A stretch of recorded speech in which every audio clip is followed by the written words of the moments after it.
Alors le lycée horticole de Blois et le CFA horticole de Blois, c'est un établissement de petite taille. Nous accueillons 180 élèves, 150 apprentis. Et en dehors des activités de classe qui ont lieu soit en salle de classe, soit en TP, dans les espaces professionnels, on a aussi un temps de vie en dehors de la classe, un temps de vie collective qu'il est nécessaire d'aménager pour permettre aux jeunes de travailler sur le vivre ensemble, l'ouverture culturelle, l'ouverture artistique, sportive, enfin tout ce qui fait qu'un individu va s'épanouir et devenir un citoyen libre et éclairé. C'est quand même dans nos missions de l'école.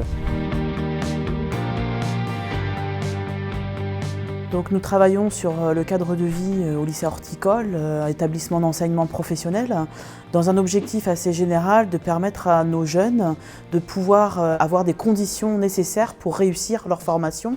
Le travail se fait à travers plusieurs points. Le cadre en tant que tel, apporter du mobilier, réaménager les espaces, apporter de la couleur, aménager comme les jeunes le souhaitent pour leur permettre de se rencontrer, de pouvoir échanger, de pouvoir se détendre. C'est important aussi dans leur formation. Au-delà des temps de formation en classe, eh bien, nos jeunes se promènent entre le foyer, la vie scolaire, le restaurant scolaire. Il y a aussi un CDI qui est au cœur de l'établissement et qui anime un certain nombre de projets. Et puis il y a d'autres espaces. L'infirmerie scolaire est un lieu aussi où on va retrouver à la fois une personne en capacité de soigner mais aussi d'écouter. Et puis nous avons aussi une psychologue qui vient une matinée par semaine pour accueillir les jeunes qui pourraient en ressentir le besoin.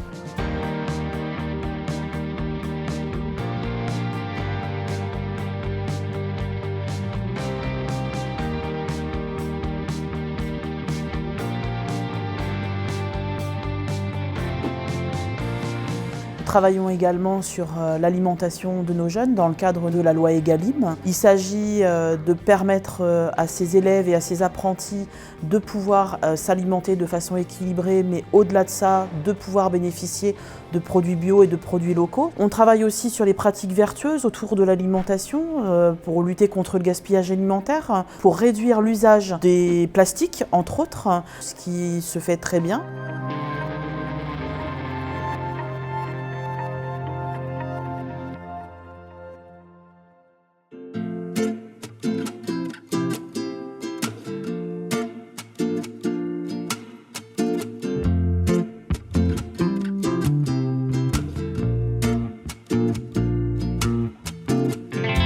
Parmi l'ensemble de nos apprenants, on accueille près de la moitié en internat. La vie à l'internat démarre le dimanche soir et se termine le vendredi. Autant vous dire que c'est une vie très riche et dense. Alors le temps est évidemment organisé. Il articule des temps de travail scolaire, en études, en chambre, soutenus par des assistants d'éducation, et puis des temps plus libres qui sont soit administrés par l'association des lycéens, des animations sportives, mais aussi avec une équipe vie scolaire qui va proposer des animations.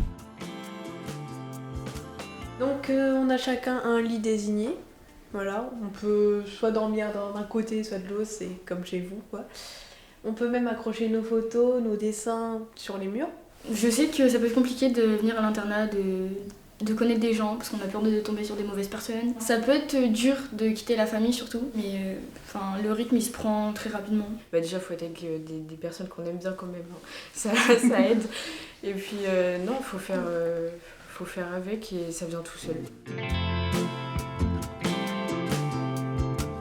Les jeunes découvrent le fait d'aller vivre ailleurs qu'à la maison. La première semaine est parfois un tout petit peu tendue. Et puis quand il s'agit ensuite de partir en vacances, on voit des jeunes qui sont vraiment tristes de quitter leurs copains. C'est vraiment un lieu extrêmement important en termes de vie collective et d'éducation.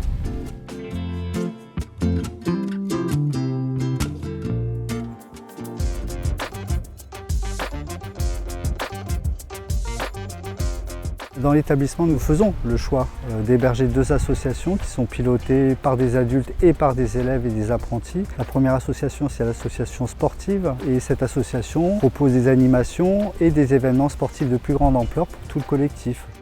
Donc Horticross, c'est une course qui concerne tous les apprentis et les élèves de l'établissement. Cette course, on l'a fait depuis 18 ans sur l'établissement. L'esprit de la course, c'est vraiment quelque chose de convivial, un partage entre le personnel de l'établissement et les jeunes, de manière à avoir un temps autour d'un effort physique commun. Voilà, c'est un bon moment qu'on partage pendant une matinée.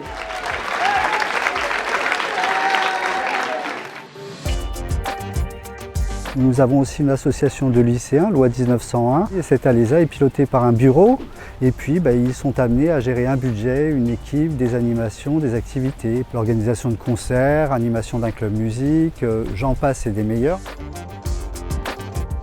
Notre but, nous, c'est de faire vivre un peu plus le lycée et des moments un peu plus sympas avec les cours. C'est-à-dire qu'on a le foyer, déjà, on propose billard, plein de jeux, télé, plein de canapés. Pour qu'ils lâchent un peu la pression après les cours et que ça leur permette de leur changer les idées. Et après, on essaye d'organiser beaucoup d'événements. Là, on essaye de mettre un bal à chaque vacances. Du coup, là, on fait notre bal de fin d'année ce soir. Pour ça, on a mis un peu plus haut la barre. Ça va briller. Ce soir, ça va briller. Comme le thème de la soirée qui est briller.